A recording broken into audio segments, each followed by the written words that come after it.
आधुनिक महाराष्ट्राचे शिल्पकार यशवंतराव चव्हाण यांचा जन्म 12 मार्च 1913 रोजी जुन्या सातारा जिल्ह्यातील देवराष्ट्र या गावी झाला। बालपणीच वडिलांचे छत्र हरपल्यानं त्यांनी दारिद्र्याचे चटके सहन करत स्वतःला सावरलं। आत्मविश्वासाच्या बळावर जीवनाची वाटचाल सुरू केली।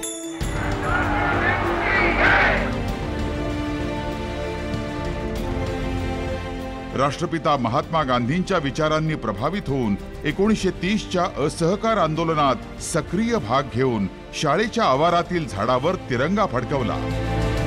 त्यात त्यांना कारावास झाला। त्यावेळी कारागृहात त्यांना अनेक देशभक्तांचा सहवास लाभला। त्यामुळे त्यांचा स्वातंत्र्य लढ्यातील सहभाग वाढतच गेला। मातोश्रींच्या खंबीर पाठिंब्यानं BA LLB पर्यंत शिक्षण घेतलं। प्रतिकूल परिस्थितीवर मात करत चव्हाण साहेबांनी 1940 मध्ये सक्रिय राजकारणात स्वतःला झोकून दिलं। 1942 मध्ये वेणुताईंशी त्यांचा विवाह झाला। त्याच वर्षी सातारा जिल्ह्यातील चळवळीत प्रवेश करत ते काँग्रेसचे जिल्हाध्यक्ष झाले।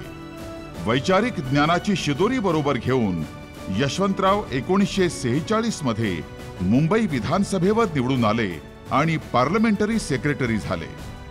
1952 ते 1955 या काळात मंत्री म्हणून विविध खात्यांची धुरा सांभाळली। तर 1 नोव्हेंबर 1956 साली द्विभाषिक मुंबई राज्याचे मुख्यमंत्री झाले। 1 मे 1960 रोजी संयुक्त महाराष्ट्र राज्य निर्मितीचा मंगल कलश आणून यशवंतरावांनी महाराष्ट्र राज्याचे पहिले मुख्यमंत्री म्हणून शपथ घेतली। यशवंतराव बलवंतराव चव्हाण।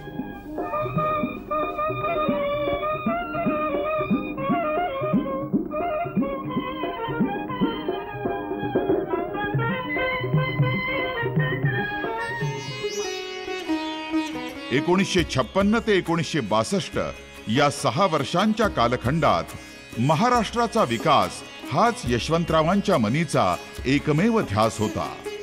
या काळात त्यांनी समाजहिताचे अनेक कायदे केले। कृषी, औद्योगिक, सहकार आणि सिंचन या विभागांच्या कामावर भर दिला। महाराष्ट्र राज्याला नवी दिशा दिली। ग्रामीण विकास असो की शिक्षणाचा विस्तृत पाया, साहेब कुठं कमी पडलेच नाही। त्यांनी मांडलेला प्रत्येक विचार, त्यांनी टाकलेलं प्रत्येक पाऊल हा एक सर्वांगीण विकासाचा आलेख ठरला। त्यांच्या नेतृत्वानं आणि प्रेरणेनं अनेक सहकारी संस्था उभ्या राहिल्या।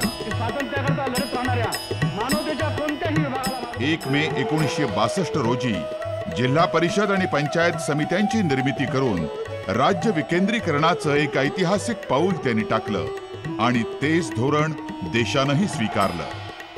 1962 मध्ये हिमालयाच्या रक्षणासाठी पंतप्रधान पंडित जवाहरलाल नेहरू यांची हाक आल्यावर देशाचे संरक्षण मंत्री म्हणून ते दिल्लीला गेले। महाराष्ट्राचा परिवार धावला वीर यशवंत आमचा प्यार। देशाचे संरक्षण मंत्री, गृहमंत्री, अर्थमंत्री, परराष्ट्र खात्याचे मंत्री आणि उपपंतप्रधान अशा सर्वोच्च स्थानावर काम केलेले यशवंतराव चव्हाण साहेब महाराष्ट्राचे सुपुत्र होते याचं विस्मरण आपल्याला केव्हाही होणं शक्य नाही।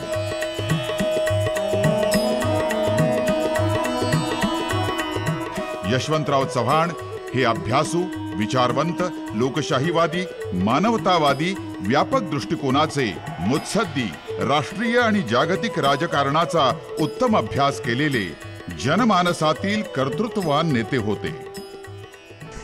This is the one most important thing that we have to understand.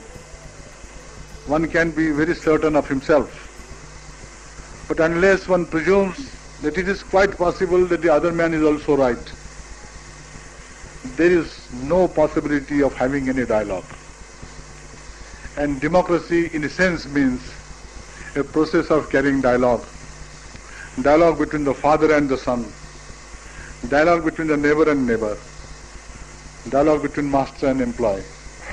dialogue between the teacher and the student, dialogue between the judge and the lawyer, dialogue between the rulers and ruled.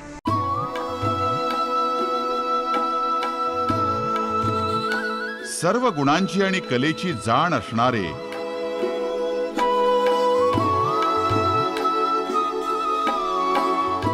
एक अष्टपैलू व्यक्तिमत्व होते. त्यांनी आयुष्यभर बेरजेचं उत्तम राजकारण केलं.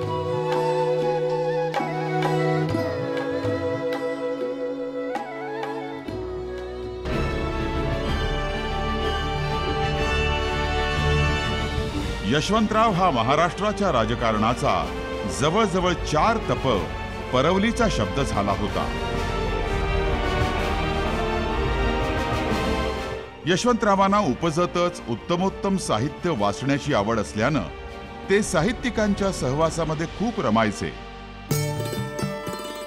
साहित्यिकांबरोबरच राजकारणी, विद्वान, पत्रकार इतकंच नव्हे तर सामान्यातील सामान्य कार्यकर्त्यांबरोबर यशवंतरावांनी आयुष्यभर जिव्हाळ्याचे संबंध ठेवले. त्यात कधीही कटुता येऊ दिली नाही.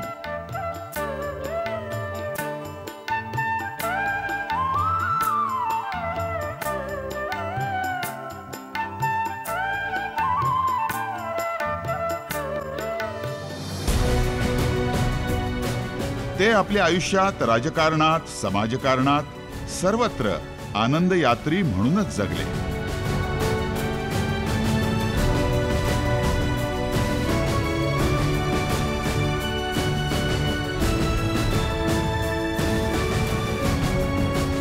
आजचा महाराष्ट्र चव्हाण साहेबांच्या विचारांवर उभा राहिलेला आहे.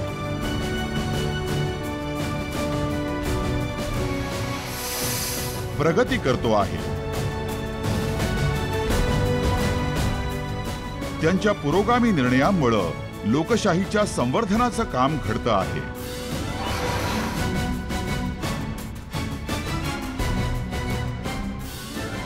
तरुण नेत्यांची आजची फळी त्यांच्याच विचारानं महाराष्ट्राला पुढे नेत आहे. महाराष्ट्राला एक पुरोगामी राज्य म्हणून नावारूपाला आणणाऱ्या चव्हाण साहेबांनी देशाच्या सेवेत महाराष्ट्र कुठेही कमी पडू दिला नाही. राष्ट्रसेवेत मराठी माणसाचा वाटा हा सिंहाचा वाटा असेल हे आपल्या कृतीतून दाखवून दिलेलं आहे. महाराष्ट्राला यशवंत आणि देशाला कीर्तिवंत केलं आहे.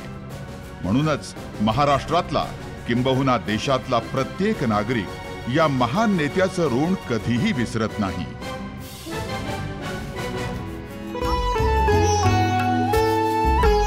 कृष्णेकाठच्या या विकास योद्ध्यासमोर त्यांच्या स्मृतीत प्रत्येक जण अतिशय कृतज्ञतेनं विनम्र होत असतो. यशवंतरावांनी महाराष्ट्राला जे दिलं आजही सह्याद्री त्याची साक्ष देतो. असा हा महान कर्मयोगी 25 नोव्हेंबर 1984 रोजी अनंतात विलीन झाला. कल्पवृक्ष जनतेसाठी लावूनिया तुम्ही गेला, वैभवाने बहरून आला, याल का हो बघायला.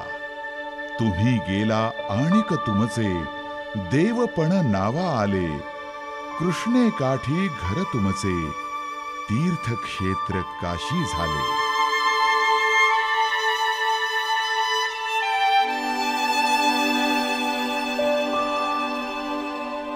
महाराष्ट्राच्या या महान सुपुत्राला शतकोटी कोटी कोटी प्रणाम.